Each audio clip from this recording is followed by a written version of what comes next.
And these are the main elements of the ancient Near Eastern vassal treaty. The preamble, historical prologue, stipulations, terms, right, etc. It's fairly comprehensible today as a sort of a legal structure. So like, what is this document? That's the preamble. This is the document that. Why are we in this relationship of suzerain to vassal? Well, that's the historical prologue that tells us that. Here are some basic rules governing the agreement. Those are the stipulations. Here are the details of that agreement. Those are the terms. There's witnesses, right? Usually the deities, right? I call upon this God and that God to witness to this agreement. Here's what happens if you obey or if you don't. Those are your blessings and curses. Swear it. That's the oath. And then there's some instructions regarding like the document, the text, the material object of the treaty itself. It's going to be deposited, usually in a sacred place, right? It's invoking the gods. We're going to ensure that it gets read regularly so it's not forgotten or ignored. And we're going to make copies for the suzerain, copies for the vassal, so nobody can claim they don't know what it says and it's not forgotten or ignored or anything. Okay, so why is any of that important? Because this is essentially the same structure we find in Deuteronomy. And here quickly is, I'm just going to sort of key in on some of the verses that play the parts here. These are the words that Moses addressed to all Israel on the other side of the Jordan. That's the preamble. What is this thing? This is what this is. The historical prologue that begins in Deuteronomy 1:6. We'll do this next week. But there's the first 11 chapters or so, or a significant portion of them are, how did we get from Horeb, the mountain of the wilderness, to here? This is the historical prologue. Stipulations. Okay, I'm going to give you some rules now, just some basic guiding principles, and then we'll get into the actual terms.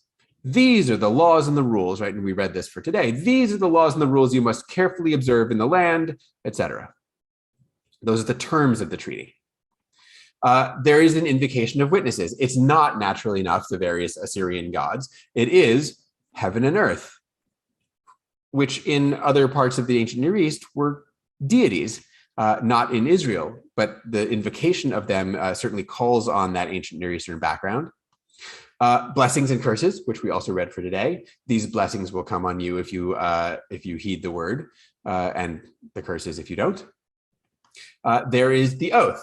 There is the moment in chapter 29, which you did not read for today, where the Israelites are supposed to sort of, make the formal oath of allegiance. There is the depositing of the treaty. Right? Moses tells the Levites to place this book of Torah, this covenant, and put it beside the ark, right, in a sacred place, since it invokes the deity. There is the periodic reading of the treaty, right? Every 7th year at the Feast of Booths at Sukkot, right? Every 7th year, you're going to read this aloud to all of Israel, right? So no one can ever claim that they didn't hear it. Right? We're going to make a regular thing of it, and of course, the provision for copies, which we also read today for today's session, where we have the copy for the king, for example, who has to have a copy by him at all times.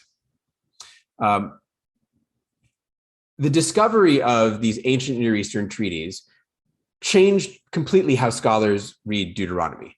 Now it's not just a law code with Moses talking on either side of it. Now it's a treaty between a suzerain, God, and a vassal, Israel.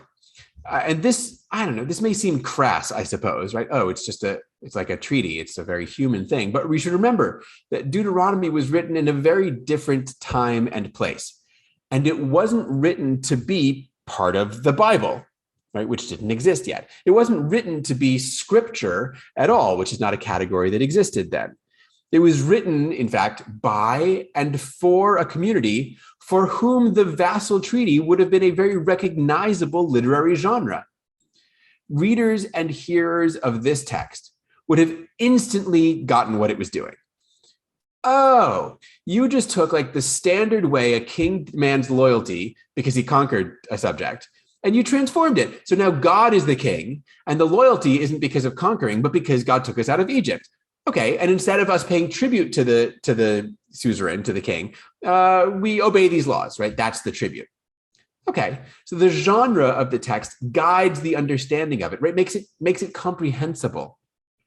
In a sense, it actually more effectively communicates to the audience, at least that it was intended for. It's not, of course, required that we read Deuteronomy this way, but this is how it was written.